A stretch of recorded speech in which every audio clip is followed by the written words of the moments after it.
Hello, everyone. Thank you for joining us today. My name is Jack Murillo. I'm a volunteer with OCA Greater Houston and also the moderator for today's panel.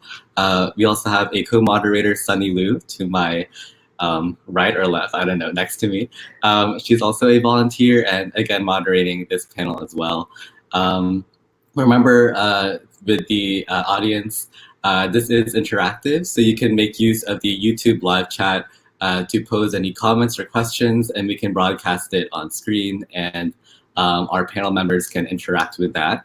And this Q&A is going to be a little bit different. We are joined by the team behind Black Ghost Sun, and we are going to be talking about that film and diving deeper into it, but we also want to broaden the discussion to our current moment regarding Black Lives Matter, this movement, police brutality, and our role as Asian Americans and Pacific Islanders as allies and as people interested in solidarity. So again, we have the team behind Black Ghost Sun with us, Chris, Tiffany, and Gary. Why don't you guys go ahead and introduce yourselves, say the role that you played in the making of this film, and where you're calling from, starting with Chris. I'm the director of Black Ghost Sun, writer-director, and I'm calling from Los Angeles. I'm Tiffany Jackman. I'm the producer of Black Ghost Sun, and I'm calling in from New Jersey / New York City. Hi, I'm Gary Luke. I'm the actor in Black Ghost Sun, and I'm calling in from New York. Awesome. Thank you for joining us. Sunny, do you want to get started with the first question? Yeah, sure. Like Jack said, we'll first talk about the film that you guys so wonderfully produced. Jack and I, when we were watching it, we were both like, we love the aesthetic so much. We saw on your website that you guys stated that you were inspired by movies like Pariah and Moonlight in terms of the look of the film. And so we were just kind of wondering, like, what inspired you guys from these movies in particular? What about these movies did you guys want to emulate?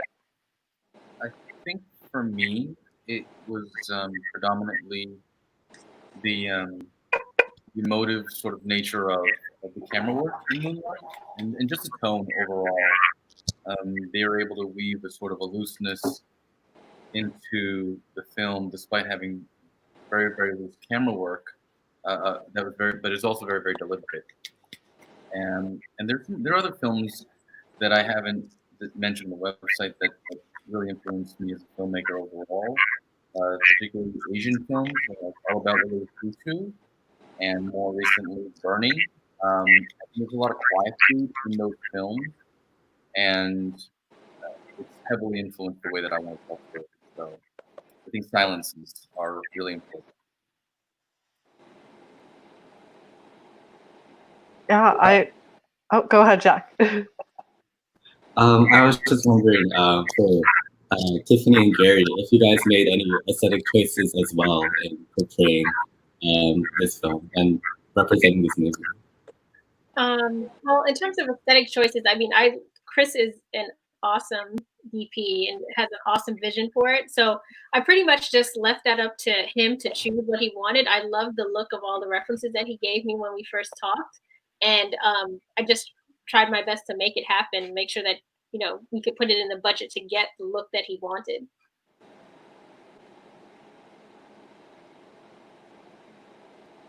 And what about you, Gary? Yeah, just like Tiffany said, it was up to really Chris on how he wanted to have the film be portrayed. So, I just did my part as an actor, I also want to make sure. Sorry, go ahead. Did you have a question? Oh no, go ahead, Jack. Oh, okay. I want to make sure that we're also grounding this discussion in our current moment again with Black Lives Matter and police brutality and anti-Black racism. And I think, from my perspective, I feel like a huge role of being a filmmaker is bearing witness and transmuting what you're witnessing into something that other audiences can access as well. So I'm just wondering, from your perspectives, what are we experiencing right now? What are you witnessing? And how should we feel called to bear witness as well as an audience? So this goes out to anyone.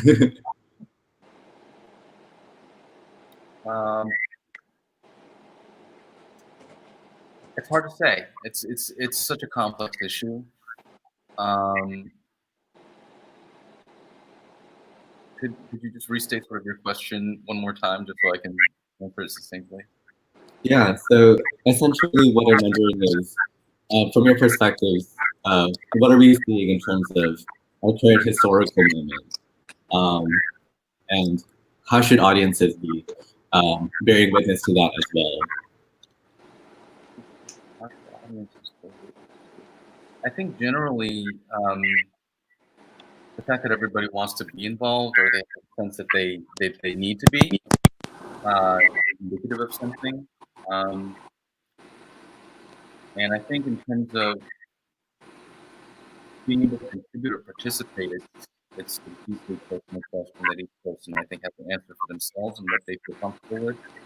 I know that me personally, I felt a little guilty for not going to the protests that were so close at hand, but at the same time, I don't think I was comfortable with doing that, and I also didn't think that was the best means, the best thing that I could contribute to the discussion and to the movement.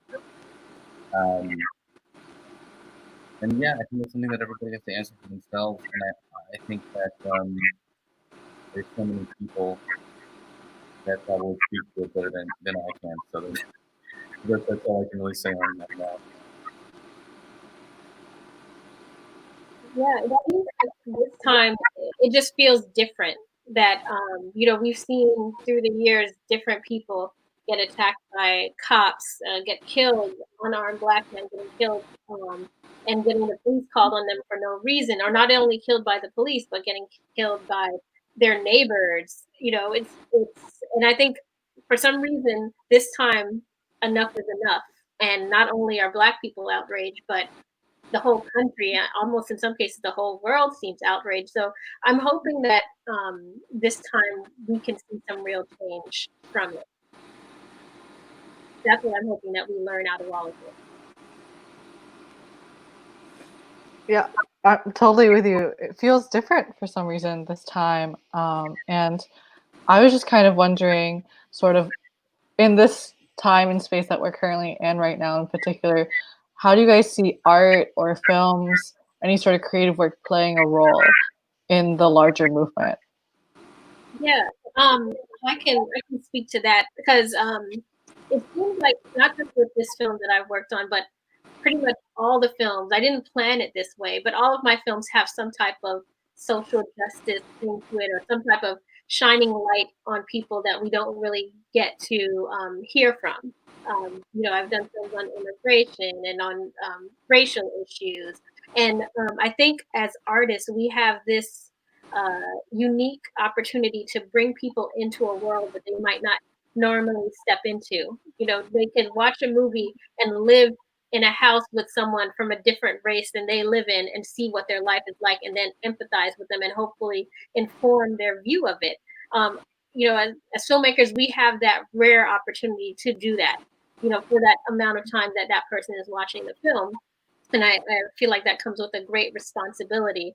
And as Chris was saying, sometimes you might not feel comfortable going to the actual protest, but this is our way to make a difference. And I think I have to agree wholeheartedly in that. And however we can sort of produce empathy in one another, despite our social, racial, cultural differences. At the heart of it's we all share the same experience of consciousness and the same set of emotions and ultimately the human condition. And whatever we can do to remind people of that, I think it's important, especially anti-teens, and especially with people that we don't often think about. I think most certainly for me, families like my cousins, which the film is based on, and sort of neglected immigrant communities. They're people that deliver our food. They're essential workers, um, and they have stories to tell as well. And it's important that we feel it's important that we know something of their lives.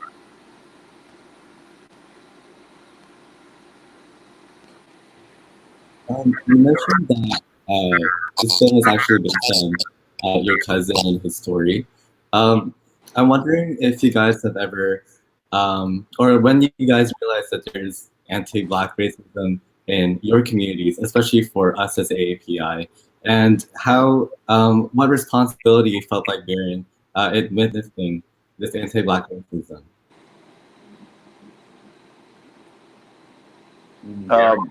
Yeah, like I actually have some incidences that are very related.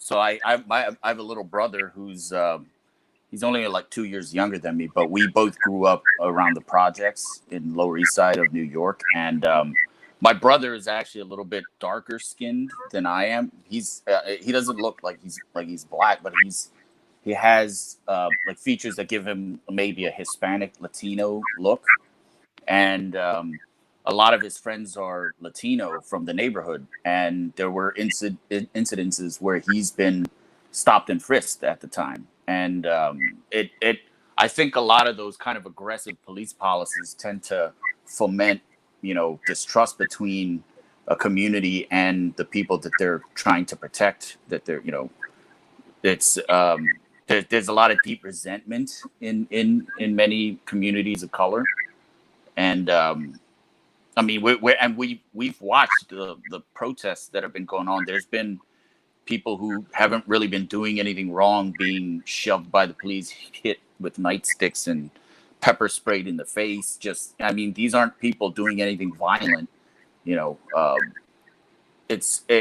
for a lot of Americans, it's been very shocking to see that, because I think most people are kind of unaware that, because the vast majority of people don't really interact with the police all that often, I guess, and so for a lot of people, especially white folks, it's they don't really, they most have the view of officer friendly, the community cop, and he's always going to help us when they need us, when we need him. But for some communities, it's, people don't want to be, they don't want to associate with the police at all. It's that's what happened to my brother. He was slammed onto the wall and, stopped and frisked and, told to shut the F up and all this kind of stuff. And when he told me the story, I was shocked. I didn't, and I grew up in those neighborhoods, and I've personally even had incidences where I remember one time I was walking down the street, and I didn't notice that there was a couple of police officers who were arresting someone. I was just kind of like lost. I had like I was really going through some really bad times. I was just kind of walking with my head down, headphones on, not really thinking, and just kind of depressed over some issue. And I almost walked into those cops who were arresting this person, and they yelled at me and told me I was, they were calling me names and telling me I was stupid. Are you stupid, Emmer? Whatever. And I was like, what the hell? You want to get arrested? And they were acting as if I was intentionally trying to, you know, stop them from getting arrested or something. And I was just kind of shocked at the way that the police officers talked to me. I don't think police officers should be talking to people as if they were like some sort of, I don't know, like subject or something. Like you're as if you're beneath them in some level. I think one of the anti-blackness in the Asian community, I think, is very interesting. I think that many people, especially people outside of the Asian community, aren't really fully aware of the degree that anti-blackness exists, and really just seems to be so persistent and embedded in the culture. I hate to speak in generalizations about all Asians. It covers a vast a group of people, but I can only speak from my own experience about witnessing it and seeing how pervasive it is. And it ranges. It ranges from hate to just general disdain or treatment of Black lives, just another, to fear, and it's I think it comes to something that we have to acknowledge closely, um, and inform people about. Growing up, most of my friends were either black or Jewish, because that's the sort of neighborhood I grew up around. And my parents would always be like, "Oh, can't you make any Chinese friends?" I was like, "I don't know. There's no Chinese kids at school. They don't really, they weren't even really around." And it's natural. It's understandable why my parents, being immigrants, would ask me why I didn't have Chinese friends. Um, and I think it's just, yeah, it's indicative of some aspect of human nature, some sort of tribalism that we hold on to. I think we see that more than ever these days.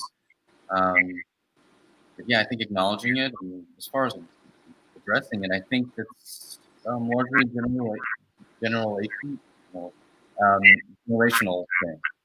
Um, and all my first generation and all my cousins and my sister and I feel like that doesn't exist in the same way that we see in our parents. So maybe some of it transitions over time. I think having discussions about this and acknowledging it, they're very challenging. And I don't think we're going to change people's hearts and minds overnight, or perhaps even at all. But um, speaking about it is the first step. Definitely, and I think that you're right that like kind of um, making it known in the public sphere in our private homes, etc. Just really speaking up about these issues and acknowledging that they exist is probably the first step. And Tiffany, you were talking about earlier how you feel like stories are a really powerful way, whether that be in film or other creative work, to kind of bring issues to light, to have people to empathize. And so you guys all kind of spoke about your like personal experiences. How I was just wondering, kind of related to Tiffany's question or Tiffany's comment, how your personal experiences kind of related or translated onto the making of Black Ghost Sun, and maybe also like, how do you feel like Black Ghost Sun can help bring up these conversations, can help people empathize?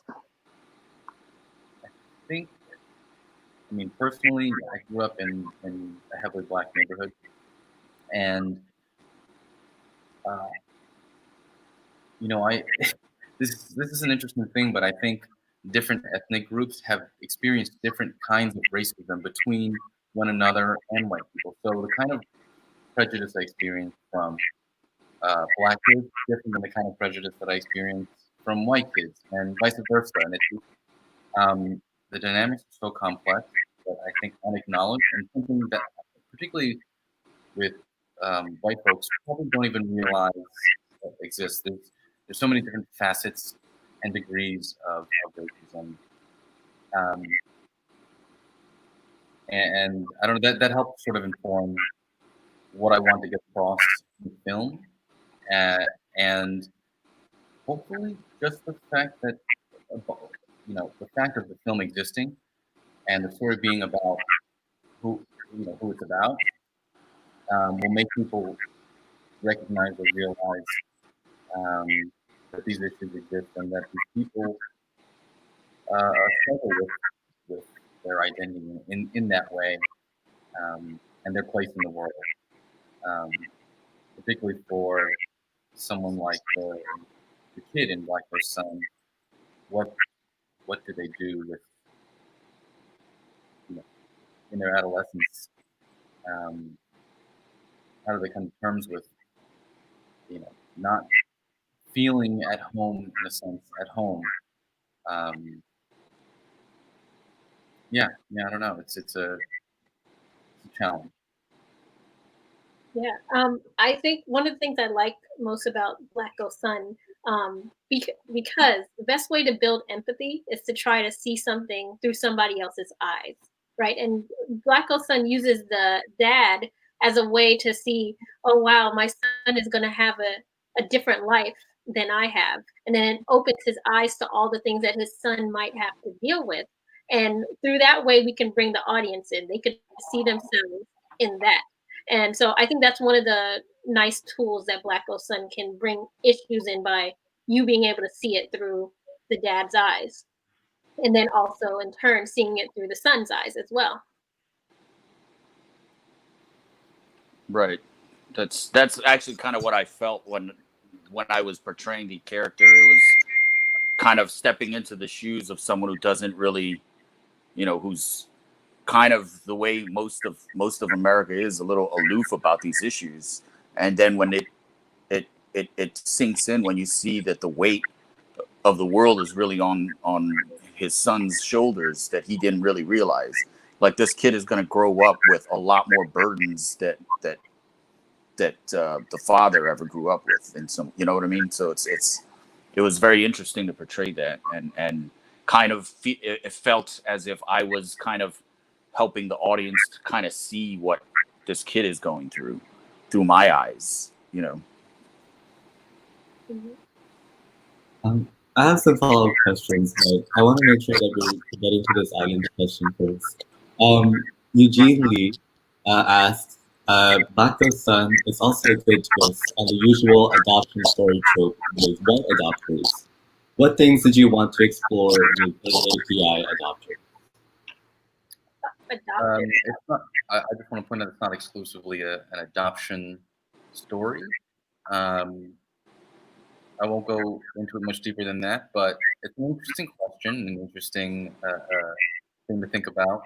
I did want to keep it a little bit more open-ended for the short, though, in terms of the exact relationship between father and son. So you can, I purposely allowed you to sort of interpret if you wanted how these two came together in whatever way you wanted, but I wouldn't say that it's specifically about AAPI adoptee.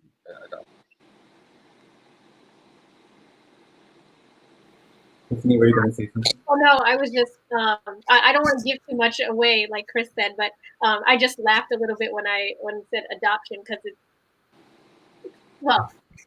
he was adopted. So that goes into like the bigger story of what's going to happen in the future, like Chris said, of how these two came together. But it never even crossed my mind that people would think he was adopted, just because I know the story, the back end. Yeah. I think it's interesting that people sort of made that assumption, even though I can totally see how easily you can read it as an adoption story.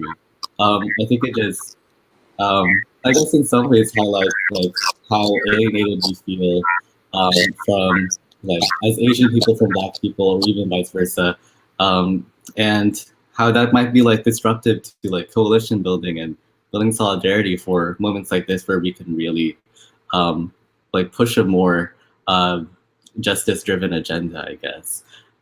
So I think, yeah, that's a really interesting question. But yeah, I don't know. But I wanted to go back to, again, this role of film and dive a little bit deeper with that, or go on a bit of a tangent with that. I was thinking about this quote last night that I came across from James Baldwin, where he said the purpose of art isn't to lay bare the answers, but rather to lay bare the questions hidden by the answers. And this quote was really resonant with me, because I feel like at this moment in time, we already have like, all the answers. You know what I mean? Like, we've been talking about this over and over and over again. And we've had so many moments that like triggered this sort of action. So I think, you know, having this hyper visibility of like anti-Black violence and having to respond to that really demands, I guess, like something else in this moment. Like everyone was saying that it just feels different. I think Tiffany, you were saying it just feels different in this moment. So I guess from your guys' roles as filmmakers and producing films, what do you think is the question we should be embodying? And Yeah, I don't know. It's a bit of a ramble. I was just sort of like thinking about it as I talk about it. But what do you make of that? I don't know if there's such a if I have a clear answer to that. I think we each have stories we want to tell and questions that we want to ask ourselves. But I think once we tell the stories, our audiences will have their own questions, and that'll be the right question for them. I think. I don't know if there's a broader general question that we can produce. Or I'm not the kind of filmmaker that I think has a very like a hyper specific aim or question or goal. I think it's just to present stories, and people will make of it what they will. Um, yeah, I guess the biggest thing I would want people to think when they see any of my films is what would I feel like if I was in that situation, or what would have happened if I was in that situation the way I am, So, like, let's say there was a recent shooting in Atlanta that happened, I think, like 2 days ago, where a guy was sleeping in his car and got ended up getting killed by police, right? And I think he had a little bit too much to drink, fell asleep in the drive-through of a Wendy's, right? Now, think about if anybody else was in that situation but a black man. It might have just been a funny story to tell, like, oh, I got so drunk I fell asleep in a Wendy's or in a Wendy's parking lot. But because of who he was, look at what happened to him. So I think one of the biggest things about film is goes back to me talking about the empathy and just putting yourself in that situation. And then when you realize how awful it is, what happened, then what can you do to make a change?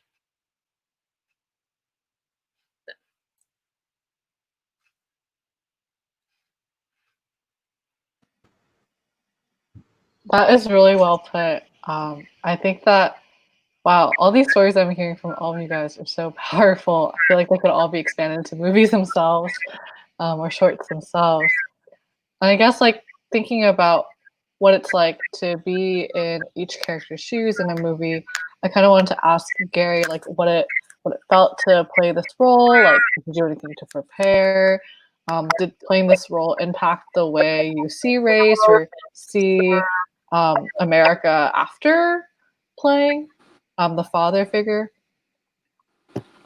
For me, I mean, I was already aware of some of these racial issues, just from my own readings, also from my experiences that I've seen, and but so some of the, like, to prepare, I guess, for I I I remember a friend of mine made a post, and he's a white guy, but his wife is black, and they have biracial children. And I think it was a couple of years ago when a lot of some of these protest movements were going on, culminating into what's going on now. He made a very heart-wrenching post about how, like, he had to have the talk with his sons about, basically, like, oh, if a cop talks to you, act really polite and don't make sudden movements and all this kind of stuff, because um, it was I found it very sad, to be honest, when I read that post. And I know him for a while now, and so for that, because he has biracial kids.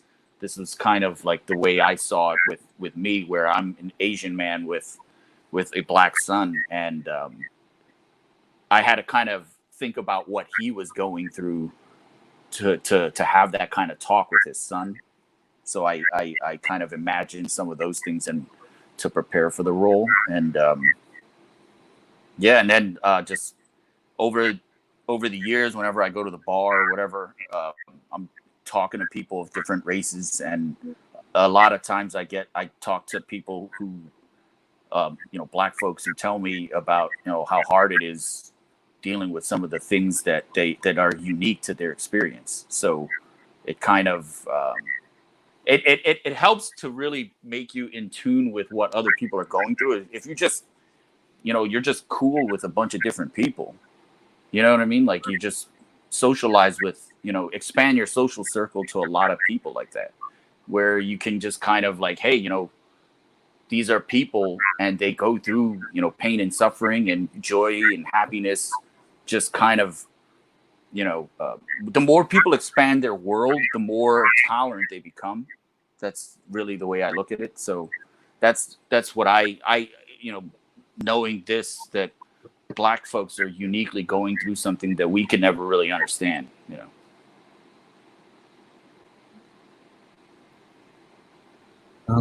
I want to follow up on that. And I think it builds nicely on Chris's comment about how we as Asians experience racism differently as well from Black people and other ethnic minorities.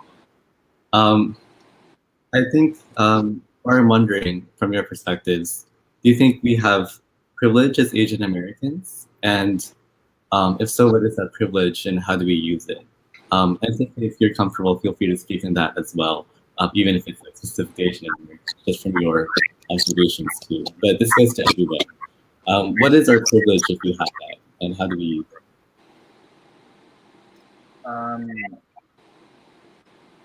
This is a challenging question, as are many of the other ones that you're asking. I think Asians definitely carry their own set of stereotypes, and if there is any, I don't know if you would call it privilege, but I think overall we're definitely perceived generally as non-threatening, non-violent, not imposing. While I can't say that's a privilege, though. I don't think I would consider it that. It affects our social dynamics and the relationships that we have with people in a much different way. I think it impacts everything from dating to education. I think there's a sense that if you're East Asian and you don't excel academically somehow, you're defective. If you're not a normal Asian, or yeah, I don't know, but you know, I don't know if I would say there's privilege, and at the same time, I think there's a degree of acceptance into sort of American culture at large, particularly with white-dominated fields, whether it's work or education or whatever. You're it's I almost see it as perhaps you're as white as you want to be, and if you're if you fully commit to it, people will be more accepting of you. The deeper you're rooted into your culture, the more Asian you are, the more foreign you are, the more doors that are closed to you. I think that's my perspective. It's not a rule. That's just things that I've observed. I think throughout the course of my life and the experiences of my friends and stuff. So I don't know. Yeah, I think with Chris was there. There is, I mean, there is a stereotype that Asians are a little non-threatening, and you know, that, and he's right. It's not really a privilege in that, you know, you like there. I know growing up, I saw a lot of Asian kids who were bullied a lot, and there was like this idea that, you know, Asians wouldn't fight back or whatever, and so it was very easy to pick on them and that kind of thing. And I think for me, there was a little bit of kind of anger towards that, so I kind of did things unconventionally than like with the stereotypical model minority Asian kind of you know, trope, where I didn't like here's a funny story. So I remember one time I was in a algebra class and a kid cheated off of me on a test. I noticed he was looking over and cheating because he thought because I was Asian I would be good at math. And I want to be honest with you, I suck at math. So I barely passed. I passed with like 65, and that was the passing score was 65. So this guy, he failed. He had like an 18% or something because he kept cheating. Oh my gosh. I mean, he sucked. And I thought that, and then he came up to me in the hallway and he pushed me. And he was like, "Yo, man, what the hell's your problem?" I was like, "What the hell's your problem?" And he said, "Yo, man, I cheated off you. You're supposed to be good at math because you're Asian." I was like, "Well, you cheated off the wrong Asian dude."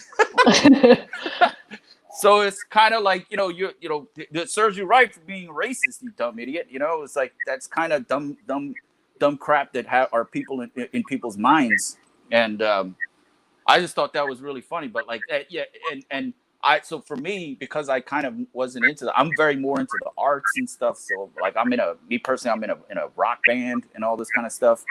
I also I joined the military. I was in the Marines and like all this kind of stuff because for me joining the military was kind of being pissed off that the idea that Asians are considered like effeminate and weak or whatever, and I wanted to do something that was just kind of really like, I guess, hardcore or whatever. Being in a rock band definitely does that too. Yeah, I'm not like some like good at accounting or something.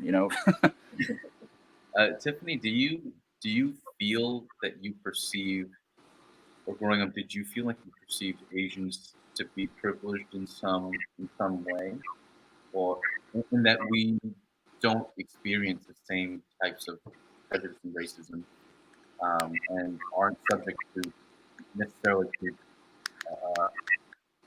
fearing the police in the way that Black people do? Yeah, I don't know if I would necessarily say you're as privileged as I would say like a Caucasian person. I would think is privileged. But I think any other race in this country has the privilege of not being looked at and automatically being feared. I think that's a big privilege to just like, I don't know if you guys necessarily have to worry when the males in your family, like if my boyfriend or my cousin or brother goes out, that he's going to be attacked. Not like attacked in a lethal way, I I don't know that I think that is a privilege.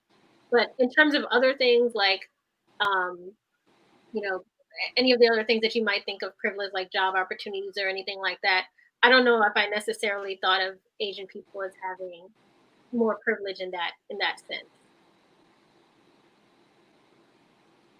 No, it's actually funny you mentioned it's interesting. You mentioned I read there's like studies about how people who submit resumes who are exactly qualified, if a Black person and a white person, and if they're both equally qualified, a lot of times the person the person will get rejected because they have a stereotypical Black name.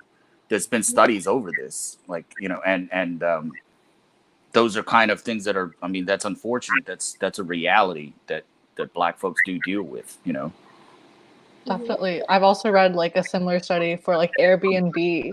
Yes, yeah. Yeah, I don't know if we read the same one, Gary, but of how like folks with Black sounding names would get rejected to stay at an Airbnb, and then when they change their name to be a white sounding name, or also on Airbnb you have to put a picture up, and so often the host would reject people who looked Black and then would take in somebody who's trying to stay at the same time who is white. And so Tiffany, I definitely feel like there's definitely, I don't know, at least from my perspective, I feel like you're right that there's definitely, in a way, it's like Black Americans have a unique set of oppressions that other folks of color, whether they be Asian, whether they be Latinx, whether they be Indigenous, like do not have. I've also, I don't know if this will be a hard question, so I don't know if you guys want to answer it, but bring it on. Okay.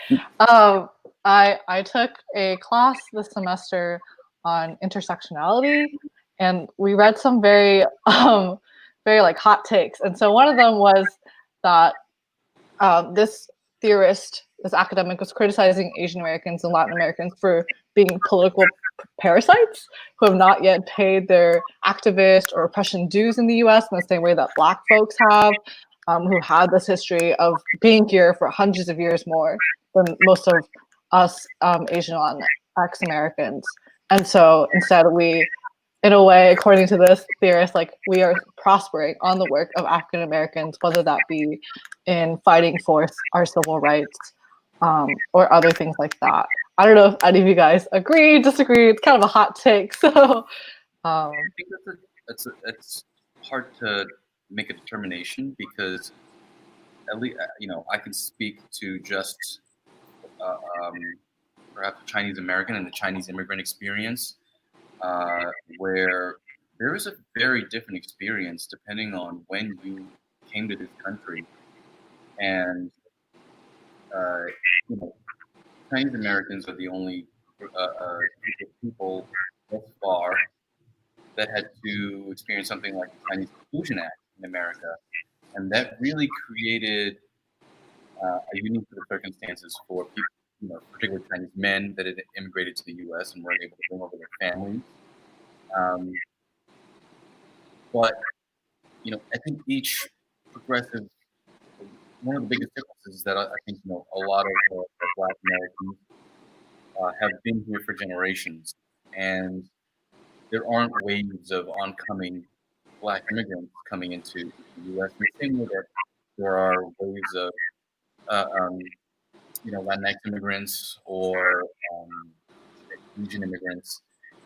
And for example, I believe a lot of the Chinese immigrants that are coming into the States now, whereas I think people that had come in the 70s, 80s, 90s, they're generally from working class families looking to have a better life. Now there are many rather wealthy Asians immigrating to the U.S. with a lot more resources than previous generations had. So I think you have to take into consideration the generational differences between all these groups.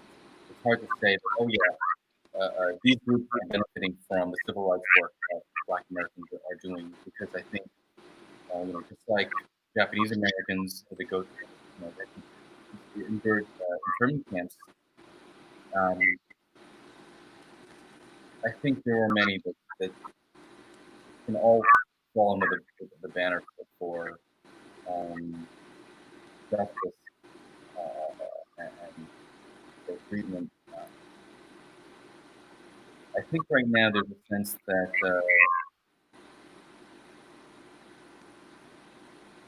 perhaps Asians are not as front and center, but it's also really large ethnic grouping, and even within Asians, many experience vastly different Americans. Particularly if you are Southeast Asian, if your complexion is as an Asian is darker, you're not experiencing life the same way that lighter skinned Asian person. I mean, Gary can have spoken to that already. Yeah, I would not agree with that. The idea that we may be political parasites. Yeah. So to piggyback on that, I don't know exactly what that theorist that you guys were studying in class, what his issue with it was, because I mean every generation fights for something to make it easier for the next person. I don't think that's a problem. It's a good thing that if you fought for something, then the next immigrants that come into this country could have it a little bit easier. Because otherwise, like, why do you want everything to stay the same? Stay the same bad way. I mean, my family personally, our roots aren't in America. My family's actually from the Caribbean. We're from Guyana, South America. So, if things didn't change in America, I wouldn't be here. Like, I wouldn't be here if there was still slavery going on, if there was still segregation going on. Why would you want to come to that type of country? The country needs to evolve. And so the thing I have, so it's not, I don't have an issue with other people having to pay their dues or whatever. The issue I have is when people don't acknowledge why Black people might be the way that they are because of the history. So I don't like it when I hear people say, "Oh, why don't they just pull themselves up by their bootstraps? Why can't they be as successful as we are?" But because you're failing to realize the things that they had to go through to get them in the position that they're in now. So, like, slavery, that was one thing. But then after that, there were different policies, systematic racist policies like redlining, keeping Black people out of certain neighborhoods. There were grants given to people of other races that weren't given to Black people. And then there were other instances like the Tulsa race riots where prosperous Black communities were burnt down. And so if you're looking at a Black person and you're wondering why they don't have things like generational wealth and you're just thinking that they're lazy, that's just not accurate, you know? So for that, I don't think, paying dues is an issue, but I also don't think that you should be putting down someone for where they are because of things that happened generations before them.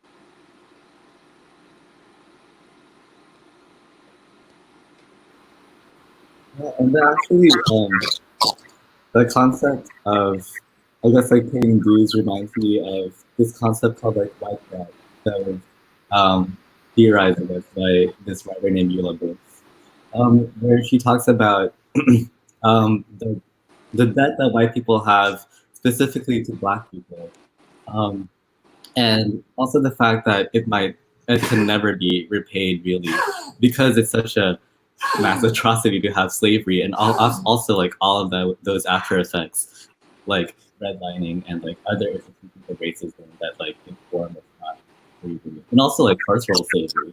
Um, and I feel like that's a concept that can also be applied to just people in general who are non-black, who are actively benefiting off of like Black people's place in society, like the perceived like social status with very real effects for every other like racial and ethnic group. But I also agree that like it's also like just a little bit problematic in the sense that we shouldn't be, at least from my perspective, thinking about like our solidarity efforts and our activism efforts in a way that um, conceptualizes it as like repaying a debt. Because I just feel like we should just be advocating for justice because like Black people are fellow human beings and that they're like also like our neighbors and our friends. So I have mixed feelings about that, but I'm also glad that you brought that up, Sunny, because that's a really interesting concept. I want to get to this audience question from Big League Language. They say the scene with the interaction between members of the family eating dinner, Gary, grandmother's son. What were you exploring with that? And can you talk about the interaction between grandmother and Gary, what that relationship is? Yeah. I think what I really wanted to communicate was, despite accepting this Black child into their lives and loving him, which I think I didn't have an opportunity to present as much as I wanted in the short. Um, she still bears those prejudices, those biases of Black people, um, and I think it's an interesting dynamic to, I think, to love a member of your family, but have this sort of bizarre impression that perhaps some aspect of them is it's intrinsic, that they're angry or volatile or whatever impression that that the grandmother may have persists despite loving them. And it's almost as if she may perceive it to be some genetic aspect of this person's being, um, and they're being loved despite that fact, and alongside it, it's never such a clear cut, you know, love or hate sort of dynamic. It's so amorphous and complex. It's hard to put your finger on. And I just wanted to present that to people and have them think about that. I 100% agree with everything Gary said on that. I mean, sorry, that Chris said on that. Yeah. So I'm forgetting the character names. Gary, the father, the grandfather.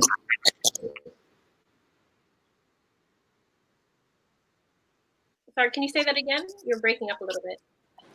Sorry, I'm forgetting the character names. Is Gary like the grandfather Gary. or the father? Gary is the actor. Who plays the father? I think. Yeah, they just called. Character's name is Eddie. But yeah. Okay. I also want to get to this question asked by Jessica, our festival director, who's backstage right now.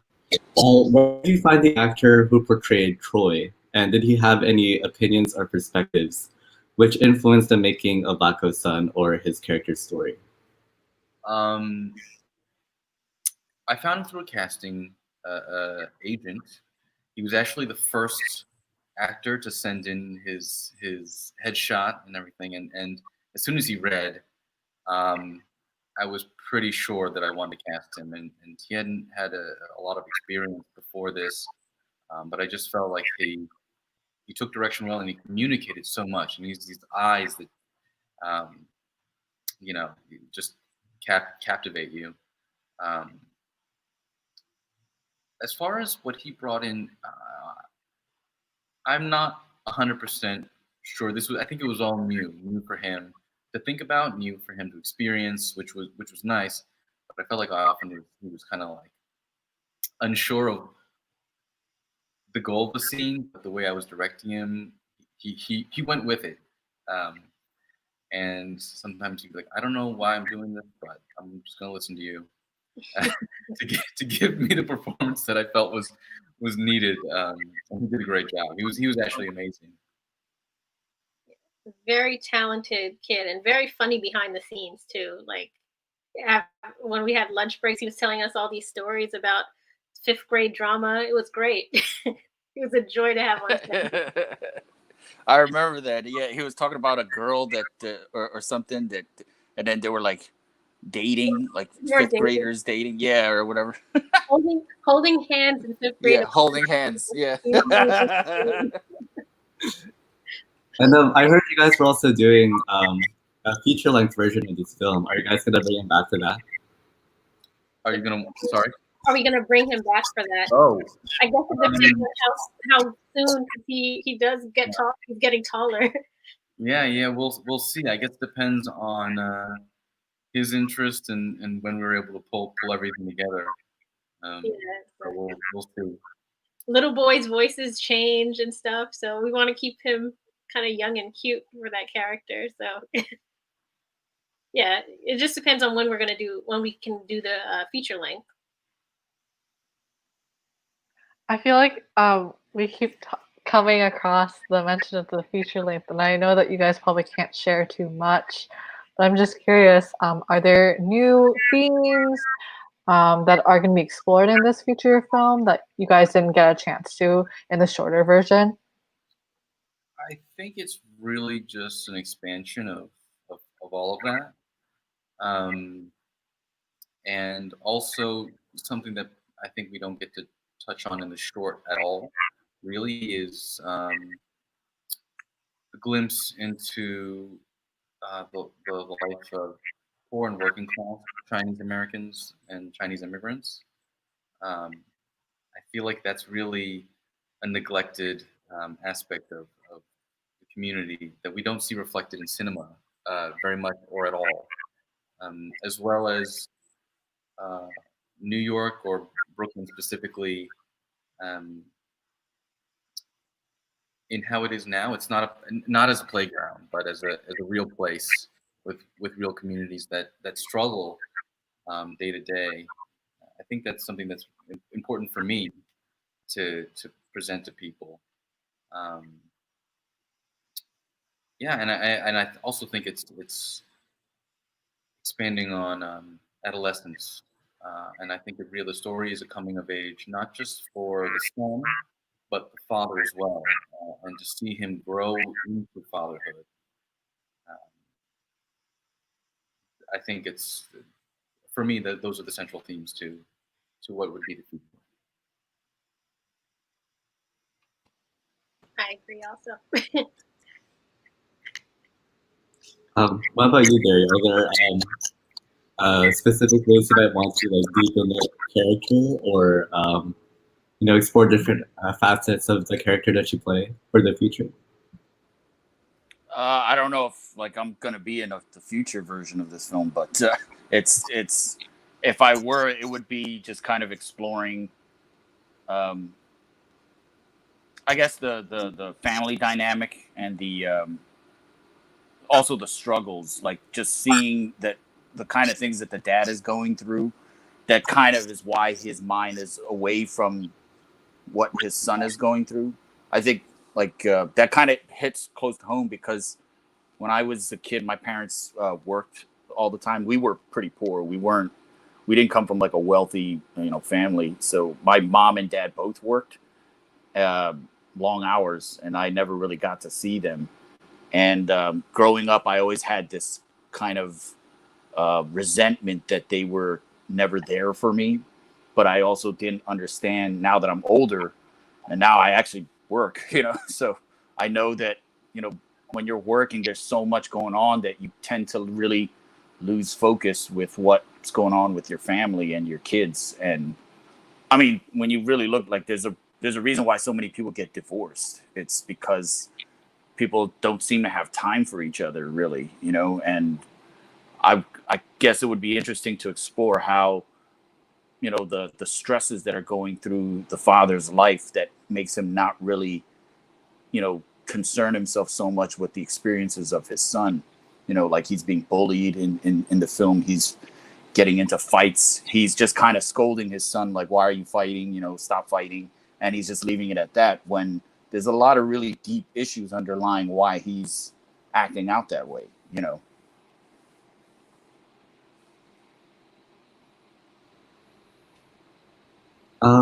And Chris, you said that Troy had these really captivating eyes, and I'm interested in the fact that you said that because there is that scene that you mentioned where there's a really slow and really deliberate shot with Gary and Troy walking towards the McDonald's, and Gary looks away from this trio of like black teens, and then Troy locks eyes with them, and I'm just wondering why you spent so much time on that shot and what the importance of that scene was for you and for everyone here.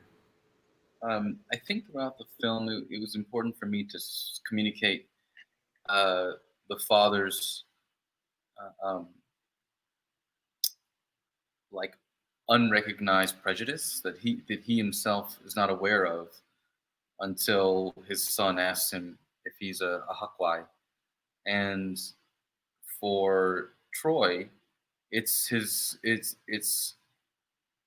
a moment where he's starting to recognize, he's like, these sort of reflections of himself that he doesn't find in his own family, and he's wondering, and he understands the held biases that his family has against black people, and he's been raised with that despite being black himself. And I think that's the point where he starts to ask himself, am I that? Am I these people that we have, that we fear, that we don't trust? That am I just born, you know, that way? And is that my destiny? And these are really complex, challenging questions for a child to be starting to get a grasp of, and there's no way that they can. And so he seeks guidance, um, and I think that's sort of what I was trying to get across in that single shot, all of that. Yeah, that's definitely what I took out of that shot as well. Is like Troy is seeing himself in those guys, and Eddie is feeling that too as he's walking past them. So I think that was a very, very powerful scene and very well acted because you could say all of that without saying it through his expressive eyes and Gary's acting. For Yeah. those that don't know, Hakwai is a very controversial word, but it is essentially black person in Cantonese and Mandarin. But it carries its roots are, I would say, derogatory. And while it may not always carry that stigma now, invariably it is. It's derogatory, even if it's not intentional. Um, so, so Thank you for clarifying. sorry, Gary, you were about to say something. Oh no, I was saying that scene actually captures a very interesting trope, and I don't know if you ever I hate social media because of this crap. Is like people saying, I'm not racist, but I have a black friend, or something like that. I mean, you've probably seen something dumb like that, right? So and that's kind of like, here's a guy, he's raising a black son, but he himself has those internal biases.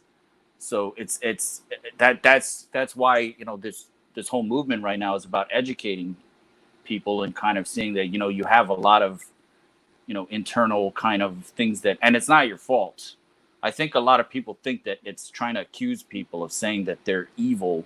It's saying that you were raised in a way that you didn't really realize that some of the things that you were raised with kind of contributed to kind of basically helping to keep black folks in a really bad position in life.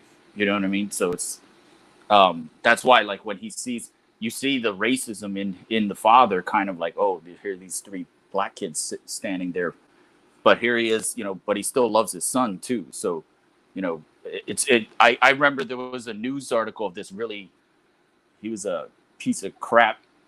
He was a wealthy billionaire owner of one of the basketball teams, and he had a black model girlfriend, and he was yelling at her and calling her racist names in a recorded audio. The girlfriend recorded this. It was in the news. I don't remember what his name was, but here he is, like, dating a black woman, and he was calling her all these derogatory things, and that he didn't like it that she was talking to the basketball players that are on the team that he owned.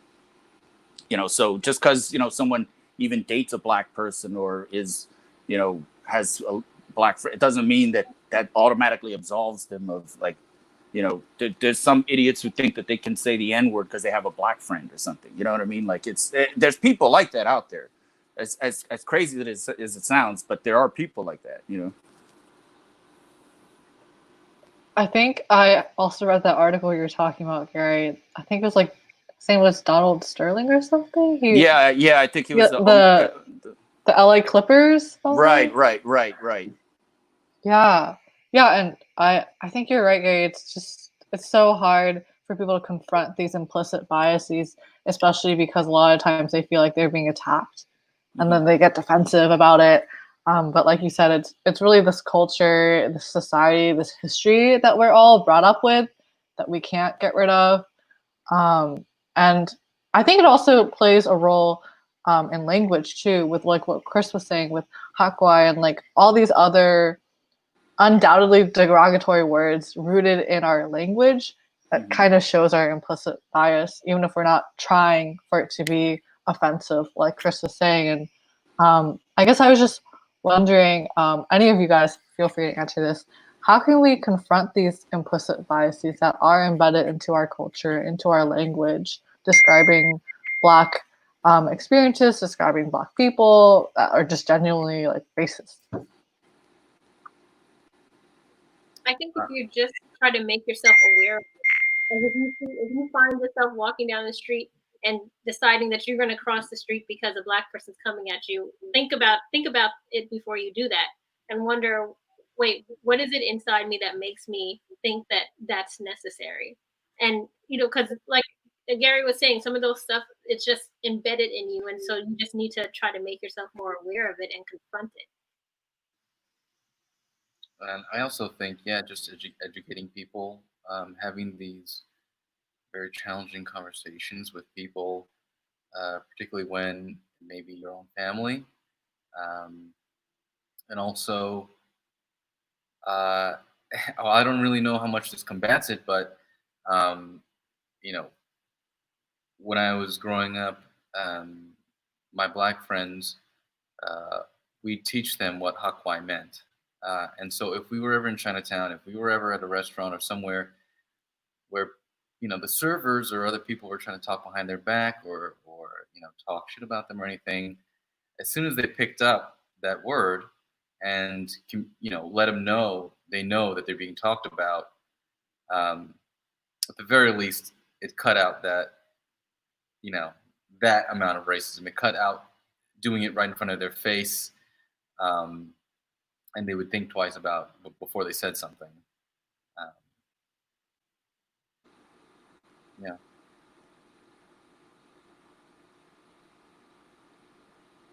I guess like a follow-up question to that would be I'm kind of thinking about like the role that culture kind of plays in our implicit bias, and of course one of the most commonly consumed forms of cultural production are movies, are films.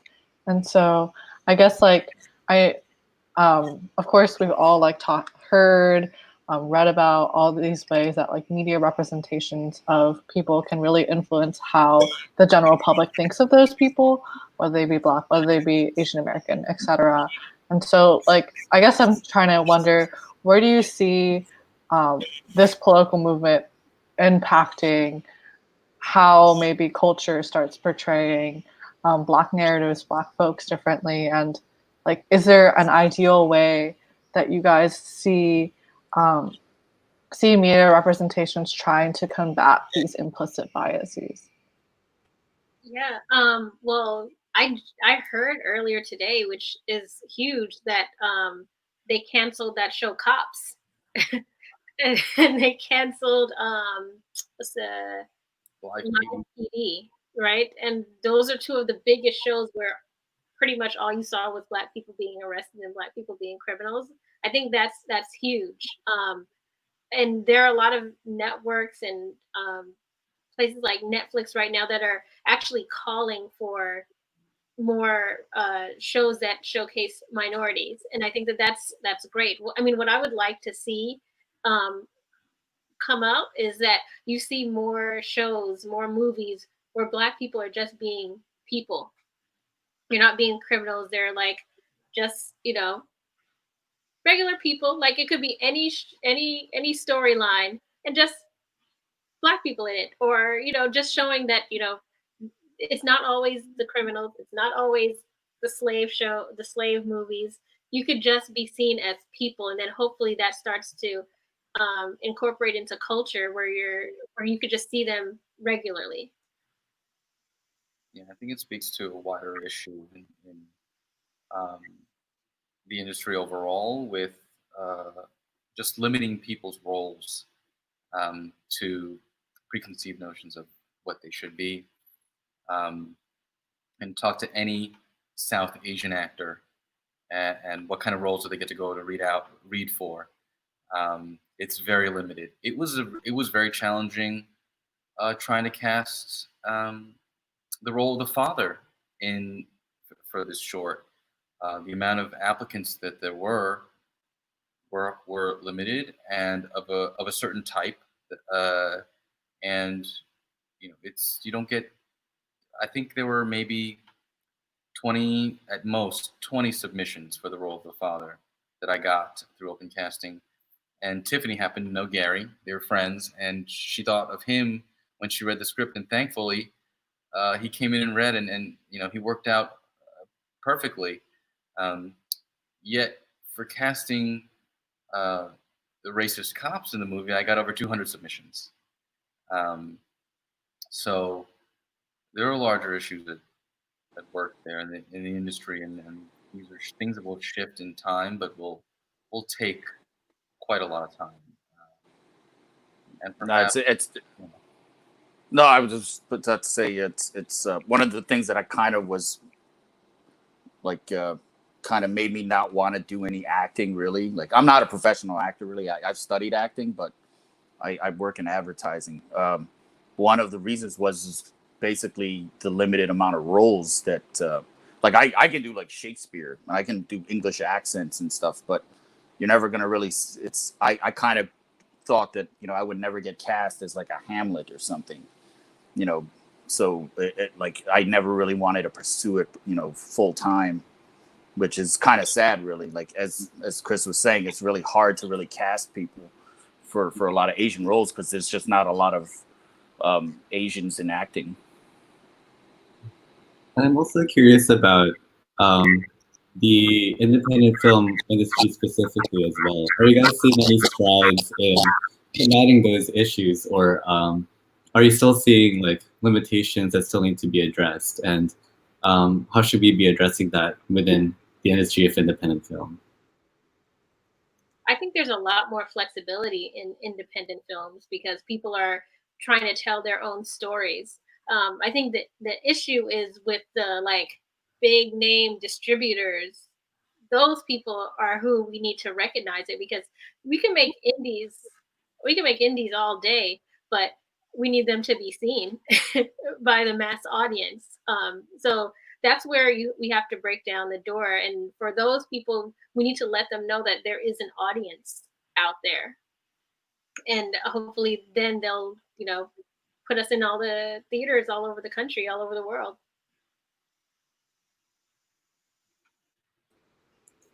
I think these are our last couple of questions, but I want to touch back again on the feature-length film that you guys are making. I'm wondering where can we see that, and also if you can give any insights on like the production of that and the release of that. Where can we keep track of news about the feature-length film for Black Ghost Sun and other future projects that you guys might be doing? At the moment, I would say just stay tuned to the website. But it's in very early stages at this point, so don't expect anything coming out, tomorrow. So, but if people are interested in the short and in the feature, then they'll be updated via the website or the Instagram. Yeah, definitely follow us on Instagram and like Chris said on the website, and we'll keep you guys updated and how you guys can support and keep eye out. Just follow us.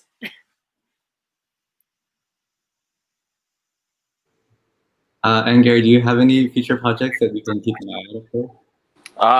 Acting wise, no, but just hopefully this coronavirus stuff is finished and I can rehearse with the band. Like that's really my main thing is music. So. Can we follow you there, or is that just like a little side hobby? Or? No, we don't have we don't even have a band name yet. We're just rehearsing some songs, and whenever we're ready, we'll be ready. So, congrats on starting out with it. Sunny, do you have any final questions? I think we about covered it. Thank you guys. I want to say again for sticking with us through these really, really challenging questions. And again, thank you for making such an important film that opens up a conversation that is not really had in so many communities, especially Asian American communities, and helping people to reckon with that. Do you guys have any final thoughts or comments or questions for us? No, I don't think so. All right. Thanks again. Yeah, thank you. Thank you. Yeah, I can't wait to see the feature-length film whenever it comes out. Yeah, me too. Thank you for having this discussion and opening up this dialogue. It's really helpful in making notable changes.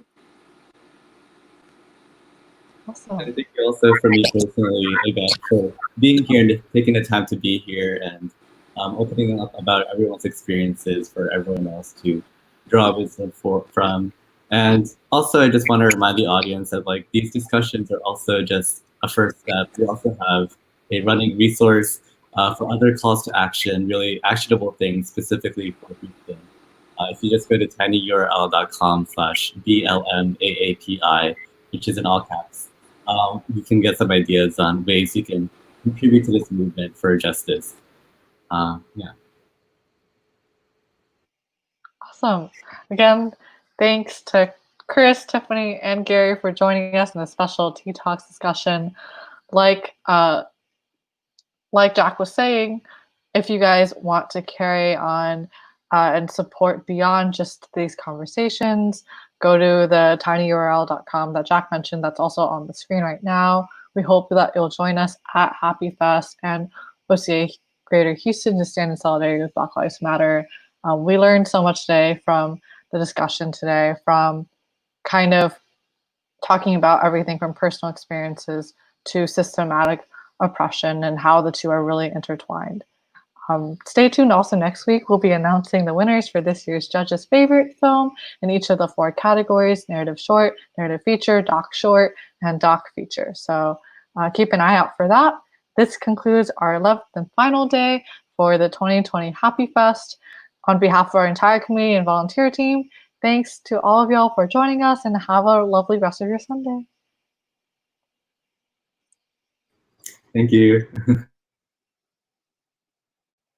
We would like to acknowledge the grief and outrage right now, especially within our Black communities. Our city, Houston, continues to hurt.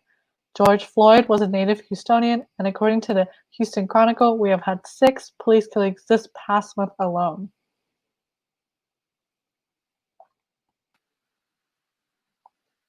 As Asian Americans, we have to acknowledge and interrogate our own anti-Blackness and relative privilege within American society. We have to actively unlearn our own biases. It was Black activists who pushed against racist naturalization laws and supported Asian Americans after the racist murder of Vincent Chen. Black activists stepping into action have benefited our community in profound ways. We must move beyond being a bystander and join the larger movement of Black Lives Matter. Join us in donating, protesting, petitioning, educating ourselves, and supporting our Black brothers and sisters in whatever way we can. Visit tinyurl.com/BLMAAPI, all caps, for more detailed ways to help, including Houston-specific bail funds, scripts to call local representatives, and translated letters to our family members, all of which you can join us in doing in between screenings. On behalf of OCA Greater Houston and the Happy Fest Committee, thank you for joining us on this broadcast.